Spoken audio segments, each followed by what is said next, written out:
Joining us now, he's the mayor of Nanaimo, Leonard Krog. How you doing, sir?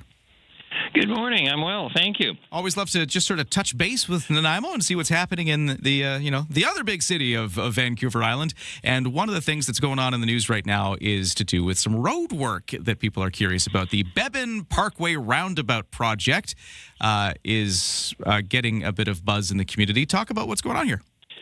Well, unfortunately, and it's fallen to the general contractor, Windley Contracting, who are doing all the repairs at their own cost. But the concrete apron and the islands at the Beban Park Roundabout that were installed as part of our major Midtown Gateway project last year has to be replaced.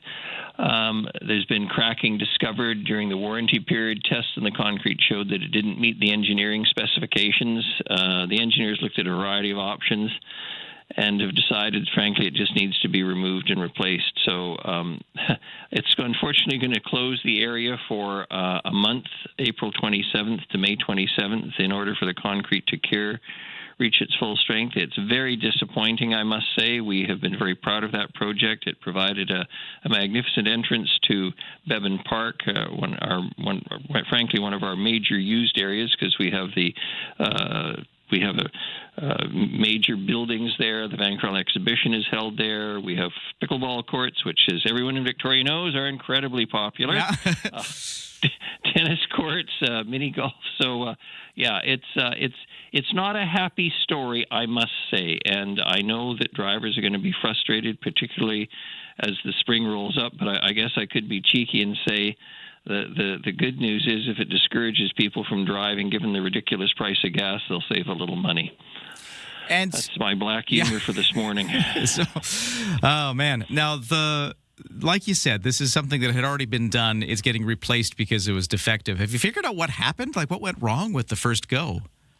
I can't honestly tell you. The cracking was discovered. It may be the way the concrete was cured. It could be something underground, but it doesn't meet our engineering specifications for the strength that's needed. And, this is a really good example of how well our city in particular and cities in general in this province are served by the people who work in engineering, who do the work on behalf of the citizens, that they ensure that the product the people pay for is going to meet the standards that are necessary. Now, you've already described it a little bit, but for folks who aren't in the Nanaimo area, can you describe where exactly this is and how kind of important of an intersection this is? It's very important. It's a very important intersection. If you were coming, for instance, from the other direction, so to speak, from BC Ferries in Departure Bay, you would come up Brecon Hill. You might once you get onto the Old Island Highway, turn left and get onto Northfield, and Northfield would take you straight out to the Parkway. Northfield intersects with Bowen Road, a major road in our community. If you hung a left on Bowen in a block just at the edge of the plaza there, Beban Plaza, you would be entering the area where the roundabout is located. So it's a pretty important thing.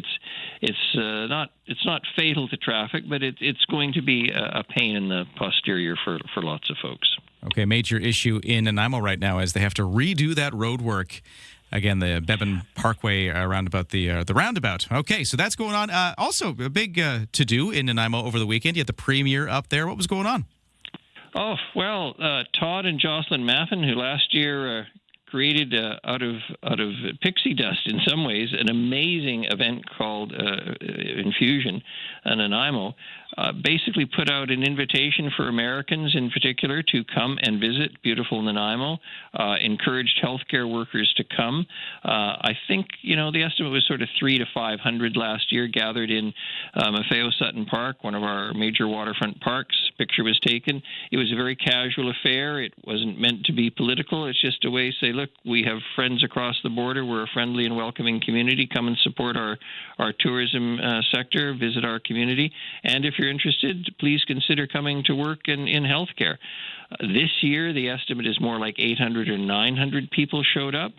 And the Premier himself, I'm sure, no doubt, looking for a cheering, happy audience, given the political circumstances of today, appeared with all the 3 local MLAs, and by that I mean Ladysmith Oceanside, Nanaimo Gabriola, and Nanaimo Lanceville. Unfortunately, from my perspective as mayor, it was the Association of Vancouver and Coastal Communities annual general meeting in Victoria. Oh, so you had to be down here in Victoria. All the municipal politicians were down there. Well, and people said, well, why didn't you drive back up? And I said, well, with great respect, the ratepayers in Nanaimo were paying me to do my work in Victoria, and that was more important. Did anything come of it, though? Like, did you get a lot of Americans coming? Oh, look, yes, absolutely. On Friday, I had occasion to be at the hospital, for instance, and ran into 2 groups of healthcare workers who were being toured in the hospital, spoke briefly to both of them, also to a mom and her trans child outside who was coming close to an interview with Global TV. High degree of interest. I mean, look, I think the fact the Premier came indicates how successful it has been in terms of attracting medical talent to Vancouver Island in general, but Nanaimo in particular. Certainly Island Health has been fully cooperative and should be. I'm old enough to say this. The Vietnam War drove a lot of American talent north of the 49th parallel and helped build a better Canada. And I'm afraid the Mad King in the White House is doing exactly the same thing from an American's perspective. From a Canadian's perspective, we are welcoming people who want to live under a public health care system, who want to live in a country where, you may not agree with your leadership, but my God, they're not an international embarrassment. A successful event over the weekend trying to get Americans who are interested in coming and even working here in healthcare happening up in Nanaimo. We're talking to the mayor, Leonard Krog, and we're right at a time. Thank you so much for sharing updates on these stories with us. A pleasure. Always happy to talk about my city. Yeah, very good. Have a wonderful day.